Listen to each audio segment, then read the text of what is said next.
का MP competition अड्डा में आज का जो टॉपिक है वो मध्य प्रदेश की नदियां जो दक्षिणी प्रवाह नदियां हैं उनसे संबंधित है। तो इन नदियों में से क्या आप सब लोग जानते हो कि मध्य प्रदेश की एक ऐसी भी नदी है जिसको सूर्यपुत्री के नाम से जाना गया और जिसका एक इतिहास है। जो मध्य प्रदेश की नदियां हैं अपनी, वो केवल प्रवाह क्षेत्र उनका सिंचाई के साधन या परियोजना यहाँ तक सीमित नहीं है, वो हमारी इतिहास और संस्कृति को भी संजोए हुए हैं। उनमें से कुछ नदियाँ इतनी इम्पोर्टेंट है यहाँ पर कि जिन नदियों के नाम से एक आपने मूवी भी देखी है, तो वो कौन सी नदी है, जिसे राइज ऑफ शिवगामी उस नदी का नाम है। तो इन सब प्रकार की जितनी भी नदियां हैं ऐसे दक्षिण से जो प्रवाहित है, प्राणहिता, संगम है, इनकी सब चर्चा करेंगे। और साथ में जो नदियां हैं ये तो उद्गम स्थल और मुहाना तो सब लोगों को पता है, लेकिन इनकी जो सहायक नदियां हैं उनको याद करने की जो आसान भाषा में ट्रिक है उनको भी बताएंगे। तो चलिए लास्ट तक बने रहिए और एक एक टॉपिक को अच्छे से समझते हैं कि एक नदी को अच्छे से देखते हैं कि कौन सी नदी कहाँ से प्रवाहित हुई है और उसका कहाँ उद्गम स्थल है, उसके क्या इंपॉर्टेंस है। और जो मध्य प्रदेश के जितने भी आने वाले एग्जाम हैं आप सब लोग जानते हो उनमें एमपी जीके का क्वेश्चन हमेशा सही रहता है, तो उन सभी एग्जामों के लिए बहुत ही महत्वपूर्ण क्लास है। चलिए शुरुआत करते हैं। देखिए सबसे पहले ये मध्य प्रदेश का जिला कौन सा है, यहाँ पर जिला कौन सा स्थित है, बैतूल। अच्छा, बैतूल से एक बहुत इंपॉर्टेंट नदी निकलती है जिसका नाम क्या है, ताप्ती नदी। कौन सी नदी है, ताप्ती नदी है, जो बैतूल जिले के एक तहसील है मुल्ताई, वहां से निकलती है ताप्ती नदी।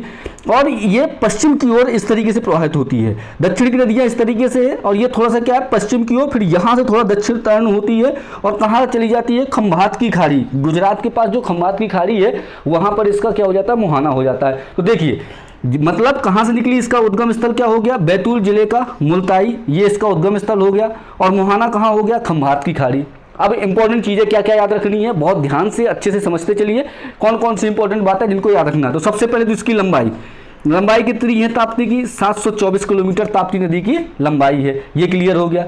इसके बाद सूर्यपुत्री किस नदी को कहा जाता है, तो सूर्यपुत्री आपकी ये जो ताप्ती नदी है उसी को सूर्यपुत्री भी कहा जाता है। अच्छा, सबसे इंपॉर्टेंट बात ये है कि ये सूर्यपुत्री इस नदी को तो कहा जाता है, लेकिन इस नदी से एक वंश की उत्पत्ति की भी बात की गई है। ये भी क्वेश्चन आ चुका है कि एक पर्टिकुलर जो वंश है उसकी उत्पत्ति किस नदी से हुई है, तो उसको मैं आगे बताऊंगा कि कौन सा वंश है जिसकी उत्पत्ति इस ताप्ती नदी से हुई है और जो पेपर में बहुत इंपॉर्टेंट है।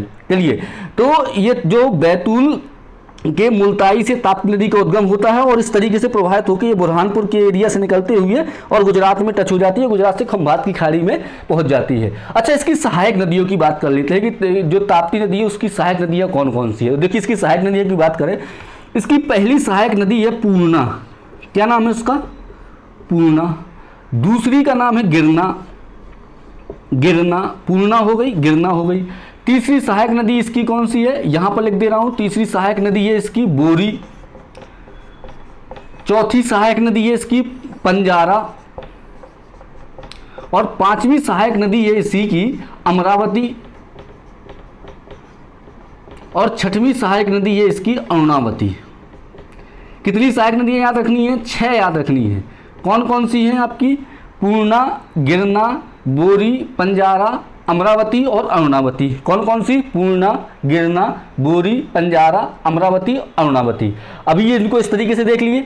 अब इसको आगे मैं इसकी ट्रिक भी बताऊंगा कि पूर्णा, गिरना, अमरावती, अरुणावती, बोरी, पंजारा, क्योंकि जब 3-4 बार पहले नदियों के नाम ले लेते हैं कौन कौन सी नदी है ताकि वो फ्लो में आ जाए, उसके बाद इनकी ट्रिक पढ़ेंगे ताकि ये कभी भूले ना और ये आसानी से याद भी रहें। तो कौन कौन सी हो गई, पूर्णा हो गई, गिरना हो गई, बोरी हो गई, पंजारा हो गई, अमरावती हो गई, अरुणावती हो गई। तो ये 2-3 बार इनका नाम ले लीजिए ताकि ये फ्लो में आ जाए नदियाँ, ठीक है। उसके बाद इनकी ट्रिक देख लेंगे। तो ताप्ती नदी की सहायक नदियां कौन, 6 नदी हैं, पूर्णा, गिरना, बोरी, पंजारा, अमरावती, अरुणावती, ठीक है। ये इसकी क्या हो गई, सहायक नदियां। इन पर थोड़ा सा विशेष ध्यान देना है ताकि ये सहायक नदियां पूरी क्या रहें, आपको याद रहे। इसके बाद और ताप्ती नदी भी क्या है, अच्छा, ताप्ती नदी के जैसे अपने पुराने वीडियो में हर एक नदी पढ़ी, उसके बांध पढ़े, उसके जलप्रपात पढ़े, ठीक है, उसका उद्गम स्थल, मुहाना, उसकी लंबाई, ये 7-8 चीजें अपन ने क्राइटेरिया बनाया था, उसी तरीके से पढ़ते चले। चलिए इसके बांध देख लेते हैं। तो देखो इसमें मुख्य रूप से देखा जाए तो 3 से 4 बांध इंपॉर्टेंट है, जिसमें से पहला बांध है पारसडोह। बिल्कुल रख लीजिए इस बांध का नाम, पारसडोह बांध, ये मध्य प्रदेश में ही है, ताप्ती नदी पर है।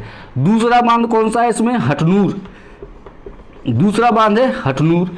तीसरा बांध कौन सा है, तीसरा बांध है ओकाई, तीसरा बांध कौन सा है, ओकाई।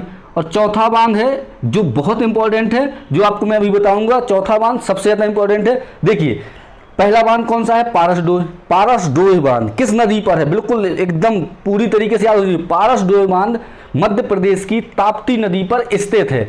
और किस जिले पर स्थित है ये भी पता होना चाहिए, जो बैतूल जिला है मध्य प्रदेश का वहां पर स्थित है पारसडोह बांध, बैतूल जिले में ताप्ती नदी पर स्थित है।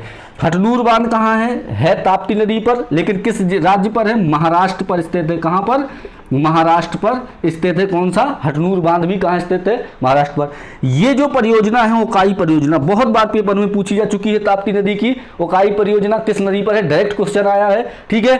तो ओकाई परियोजना जो है तो ये किस में स्थित है, ताप्ती नदी पर स्थित है। लेकिन राज्य यदि पूछे तो मध्य प्रदेश में नहीं है, ये किस राज्य पर स्थित है, गुजरात पे। अब देखो यहां से 3 बातें क्लियर हो गई कि मध्य प्रदेश में परियोजनाएं कौन कौन, ये ताप्ती नदी परियोजनाएं कौन कौन सी है, पारसडोह हो गई, हटनूर हो गई, ओकाई हो गई। पारसडोह जो परियोजना है वो कहाँ पर है, बैतूल जिले पर है, नदी ताप्ती। हटनूर बांध है भी, इसको पढ़ा होगा आपने, हटनूर बांध किस नदी पर, ताप्ती नदी पर। राज्य कौन सा, महाराष्ट्र। ओकाई परियोजना ताप्ती नदी पर, राज्य कौन सा, गुजरात। तो कितने राज्यों से ताप्ती नदी गुजरती है, 3 राज्य। कौन कौन से, मध्य प्रदेश, महाराष्ट्र और गुजरात। और जाकर के मुहाना कहाँ इसका हो जाता है, वो हो जाता है आपका गुजरात की खंभात की खाड़ी में। अब जिस एक बांध की बात कही थी जिसको बहुत अच्छे तरीके से याद रखना है, एक बांध इस पर और निर्मित है। वो बांध का नाम क्या है, उस बांध का नाम है चंदूरा बांध। कौन सा बांध, चंदूरा बांध। ये आपका प्लस में हो गया, ये प्लस में याद रखना है। यदि बहुत ज़्यादा डीपली एमपी क्वेश्चन पूछता है तो ये वाला बांध याद रखिए ताप्ती नदी का, क्योंकि इससे हमेशा परियोजना पूछी गई है, कोकाई परियोजना पूछी गई है। तो आपको एक परियोजना बांध याद रखना है, चंदूरा बांध। चंदूरा बांध किस नदी पर है, ये भी आपका ताप्ती नदी पर स्थित है। तो ये हो गया एक इंपॉर्टेंट। अगली बात इसमें क्या है, देखो इसके शहर याद रखने हैं, देखो क्योंकि ये जो है तो मध्य प्रदेश से लेकर के गुजरात तक बहती है। तो देखिए मध्य प्रदेश के 2 शहर, कौन 2 शहर याद रख लीजिए। पहला तो एक जिला बुरहानपुर, जो यहाँ बुरहानपुर से होकर के बहती है, तो एक तो हो गया बुरहानपुर। दूसरा बुरहानपुर के पास ही स्थित है, मतलब उसी के आगे महाराष्ट्र में भुसावल, ठीक है।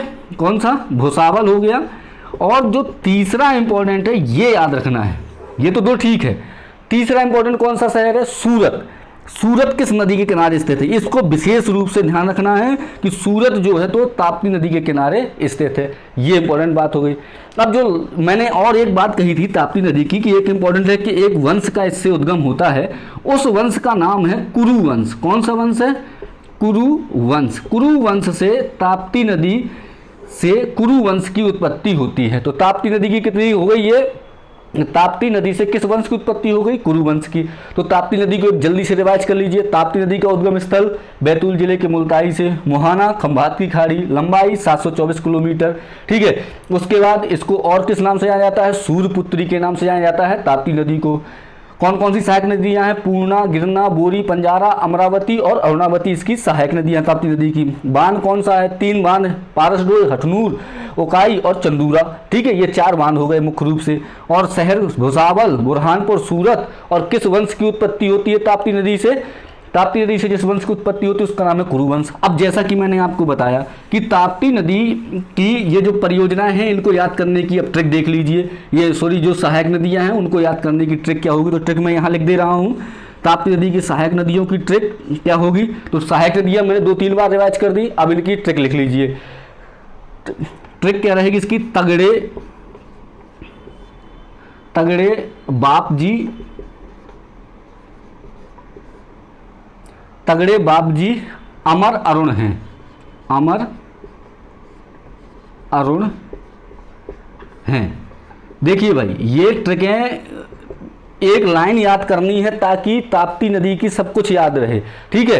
कैसे, केवल एक लाइन से पूरी, तगड़े बाप जी अमर अरुण हैं, ये एक सीधी सीधी लाइन याद कर ली। अब ये क्या है, तगड़े बाप जी अमर अरुण हैं, तगड़े बाप जी अमर अरुण है, ये है क्या, ये ताप्ती नदी की सहायक नदियां। सिंपल सा, जैसे ही पेपर में सहायक नदियां आएंगी, यदि आपकी ये लाइन याद आ गई, तगड़े बाप जी अमर अरुण है, अच्छे से रिवाज किया तुरंत याद आ जाएगी, ठीक है। बाप जी कैसे है, तगड़े हैं और अमर हैं और अरुण हैं, ठीक है। तगड़े बाप जी अमर अरुण हैं। तो कैसे ताप्ती नदी की कैसे इसको देखेंगे, देखिए तगड़े से तो आप ले लो ताप्ती पूरा ये, ठीक है। बाप जी से बा से हो गया है आपका, बाप से कौन सी नदी हो गई, बोरी, पास से हो गया आपका ये पंजारा, और अमरावती और अरुणावती हो गई पूरी। तो कौन कौन सी ताप्ती नदी की सहायक नदियाँ कौन कौन सी हो गई? बोरी हो गई, पंजारा हो गई, अमरावती हो गई, अरुण हो गई। तो इस तरीके से ताप्ती नदी, अब पूरी तरीके से ताप्ती नदी से हमेशा क्वेश्चन आए हैं। यदि आपसे गलत भी हुई है तो अब गलत होने की पूरी संभावना है खत्म, क्योंकि पता है कौन कौन सी चीज़ें याद करनी है। ठीक है, अब इसके बाद अपन जो देखने वाले हैं वो देखेंगे दक्षिण प्रवाहित की नदियाँ। ठीक है,